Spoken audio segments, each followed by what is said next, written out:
So ayan guys, nakakabit na natin yung ano ni tatay. So ayan, ay narangan lang namin yung ano kasi malakas yung hangin kaya hinarang muna namin yun para makapagsindi kami ng kandila. Tapos ayan, tinabasan ko na muna uli yung gilid na inano natin, kaya medyo madumi. Maya maya konti wawalisan natin yan pati ito rito. Ayan, ginipit ko na rin yung mga naunang nagtubuan na mahaba sa gilid.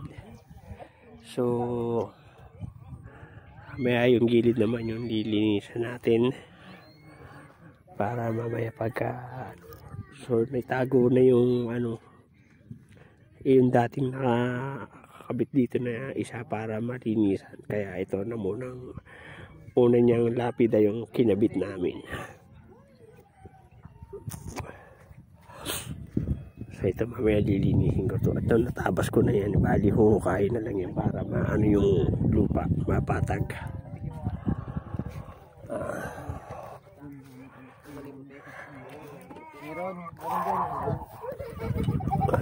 So ayan, kita nyo berdeng-berde yung mga buong paligid dito. Kasi sa pagkakasi nga open, pagka ano, mabilis humaba yung damo. Kaya kung nagme-maintain sila rito, obligado sila na pagka ano maggugupit ka agad. So ayan, kapit na po natin. So ayun sila nanay.